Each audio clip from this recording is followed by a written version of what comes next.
धाबीजी pumping station पर बिजली की अदम फरहमी के बाइस 72 इंच की लाइन फटने के बाद कराची के 7 सरकारी हाइड्रेंट्स पर भी पानी की सप्लाई बंद हो गई है। तफसील क्या है बताएंगे इमरान आहद खान अपनी इस रिपोर्ट में।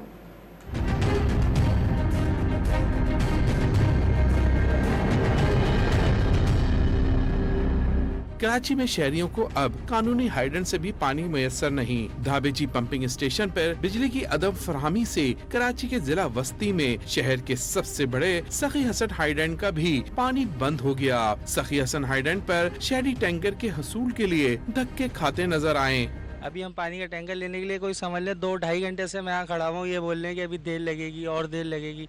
अब हमारी तो यही गुजारिश है कि थोड़ा जल्द से जल्द जितना हो सके करवा दिया जाए। पानी यहाँ पे घर में भी नहीं आ रहा, टैंकर ही बहुत मुश्किल से मिल रहे हैं। यहाँ खड़े रहेंगे 2-3 घंटे खड़े हुए हैं जब से गर्मी वैसी है यहाँ पे, और आज वैसे भी छुट्टी का दिन है तो सब घर में होते छुट्टी के दिन, तो वैसे भी पानी घर पे आ ही नहीं रहा। ना पानी वैसे नॉर्मल आ रहा है घर पे, ना टैंकर मिल रहे हैं यहाँ पे पानी के हमें। सखी हसन हाइड्रेंट की इंतजामिया ने शहरियों को टैंकर न मिलने की वजह धाबेजी से आने वाली पानी की लाइन फटने को करार दिया। लोग इतनी बड़ी तादाद में आ रहे हैं, पानी मांग रहे हैं। पानी असल में वाटर बोर्ड की लाइट की बंदिश की वजह से पानी है नहीं। हम पानी कहाँ से दे? आप देख रहे हैं कि गाड़ियाँ खड़ी हैं, यहाँ रश लगा हुआ है, पानी है नहीं, कहाँ से पानी पहुँचा?